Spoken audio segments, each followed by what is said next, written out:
Hey guys, Donald from St. Paul's Kids here.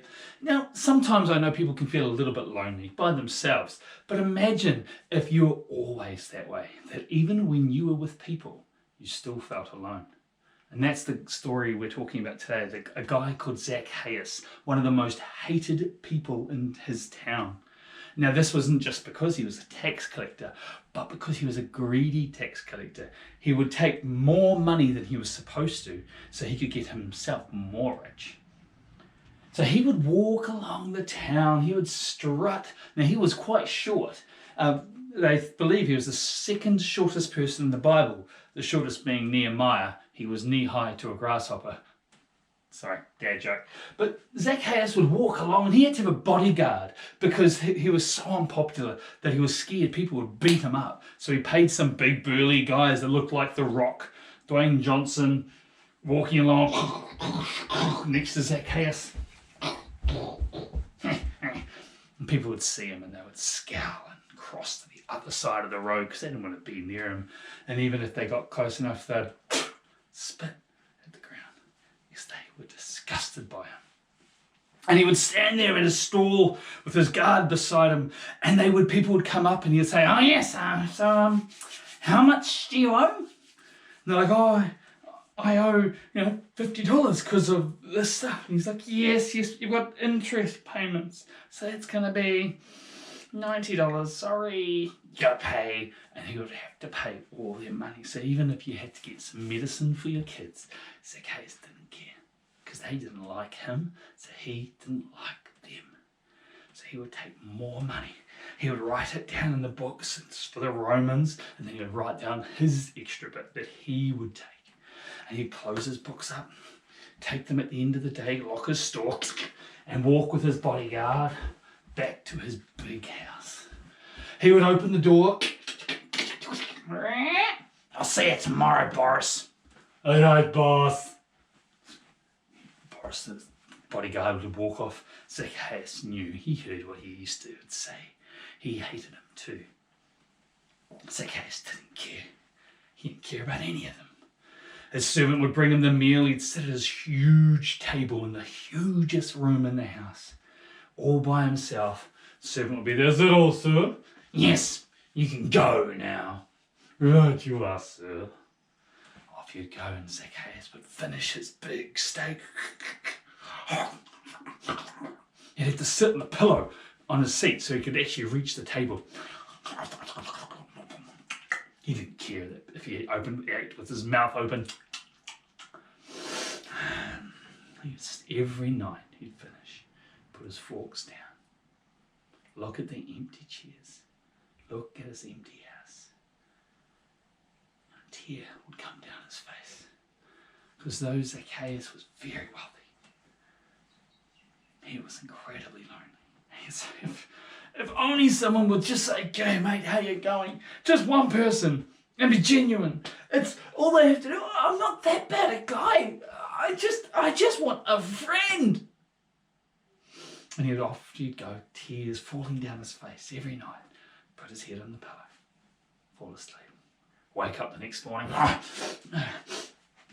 get to the end of his bed, jump off because it wasn't a very high bed, but he wasn't a very high person. Get into his slippers, get dressed, put his nice turban on, make himself look pretty and smell lovely. Go outside, he'd wait for the secret knock when his bodyguard was there, Boris. He'd wait for the... And then he'd open the doors. "Here is Boris." "Yes, boss." And off they'd go. Walking down, the whole townspeople would avoid him, and the same thing every day. Except one day, he got down there after having his breakfast and brushing his teeth. Where's the knock? Waited. Still no knock. So he unlocked the door. Looked outside. There was no Boris. Out there. "I'm going to fire him as soon as I find someone bigger than him." "What? Where is everyone?" He walks down through the town. He's got his book and he's like, where is everyone? Gets to his store, puts it in, sets it up. Still no one. He's thinking, where has everyone gone?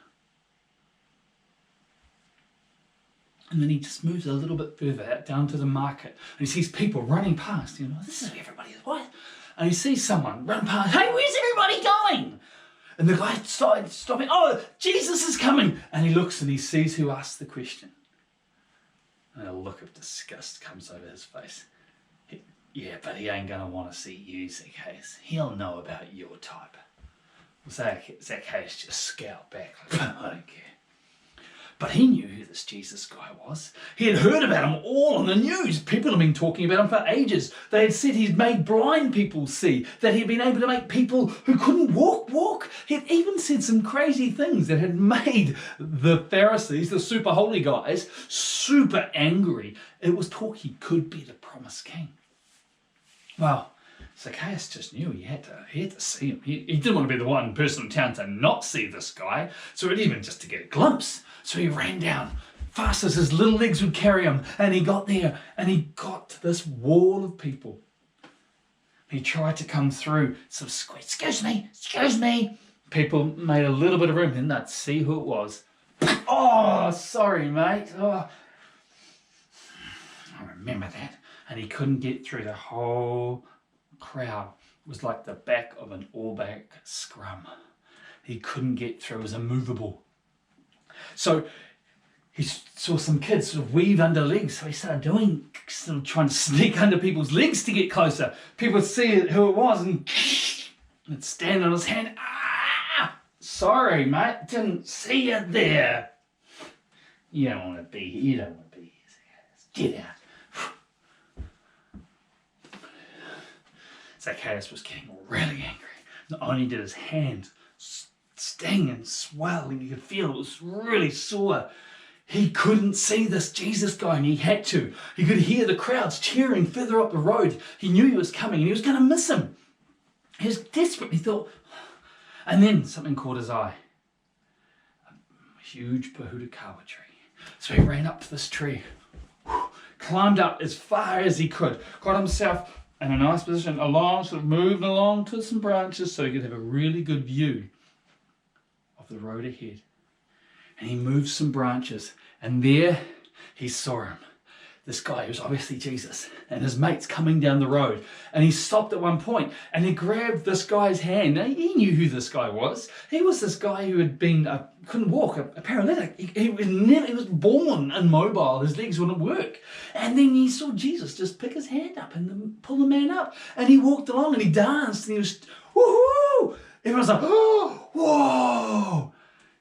Zacchaeus couldn't believe it. He knew that the guy had never walked in his life, and here he was dancing. Zacchaeus was just like, wow.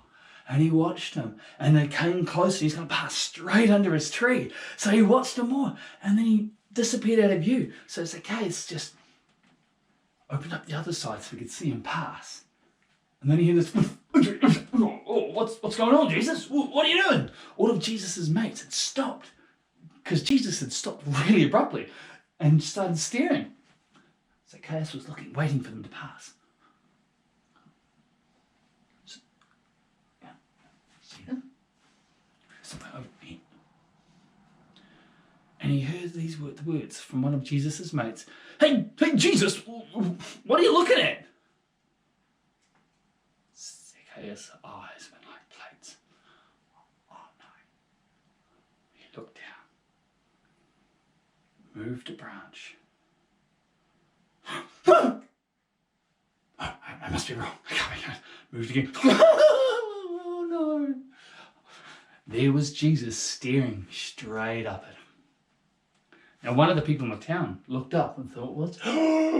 He was so excited. He saw Zacchaeus up there and he thought, oh, this is it. Jesus is going to take him down. He is going to rip into him. He's going to tell him off. Zacchaeus is in so much trouble. And someone else saw, yeah, get him, Jesus. That's Zacchaeus. He's a cheating liar. Jesus just stood there staring with a big grin on his face. Zacchaeus thought, this is it. I'm going to get told off by the most popular, famous guy in the whole country. And then the town's going to just beat me up and hurt me and lynch me. This is it. He looked down. He moved the branch.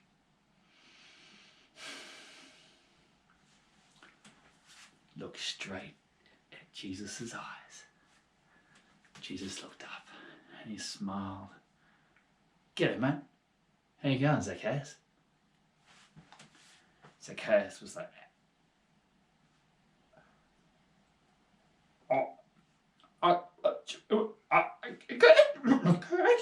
he thought, I just had this moment. I mean, the most famous guy in the whole country, and I say, good.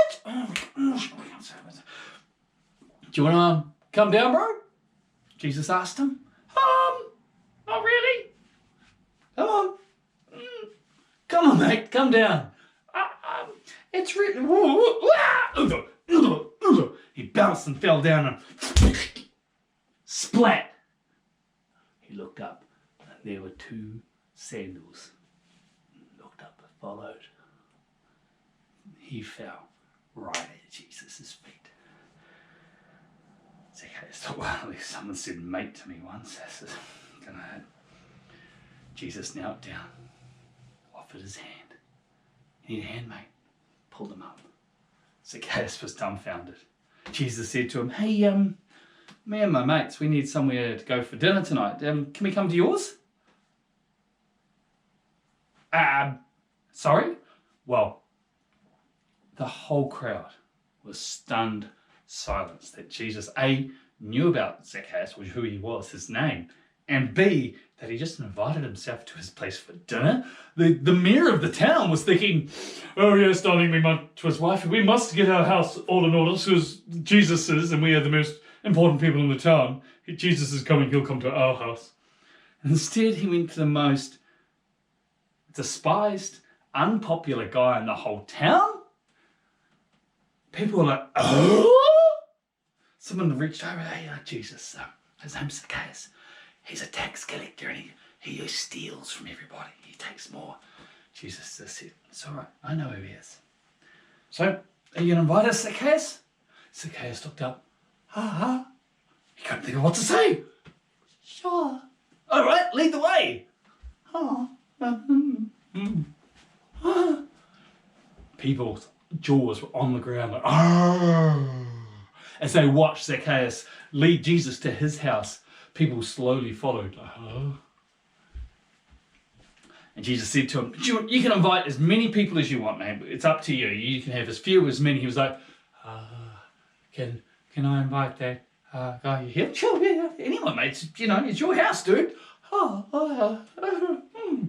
By the time he got there, Jesus had talked to him so much and he learned so many things. And then they all sat down at this huge table, and for the first time since Zacchaeus had ever owned this house, the table was full. In fact, for the first time, there was someone else at the table. He was looking around, and he had listened to Jesus share about these amazing things, talk about how God loves us and how we're never alone. Zacchaeus just said, that's it! Jesus, I am going to give back all the money. No, I'm not. I'm not going to give back all the money. I'm going to give back 3 times the money I took. From anyone I stole $10, I'm giving back 30. I'm doing it now. Thanks, Jesus. Jesus took a sip of his flat white. You know, Zacchaeus, you're the reason why I came to this town. People like you. Zacchaeus smiled. He jumped off his chair. It was a long way because it wasn't a very tall chair, but he wasn't a very tall person. And he ran in and grabbed his money bag, knocked on people's doors. The old lady that was there the other day that went to get some medicine and she couldn't because Zacchaeus took all her money. Hi, do you remember I took $50 from you? Yeah? Yes, you did, Zacchaeus. Well, here's the 25 extra that you didn't have to give me, but I took anyway. And now here's another 50 because that's 3 times. See you later. She's like, what are you doing? I just met Jesus. And he took off. What? And he went through to every single person he had taken money from. And of course, Jesus the next day left for another city. And from that moment on, people, when they saw Zacchaeus coming down the road, they didn't cross over. They'd be like, hey, Zacchaeus, how you going? And he'd say the same thing to them every time. Since I've met Jesus, I've never been better. And that's our story this week, guys. We'll see you later.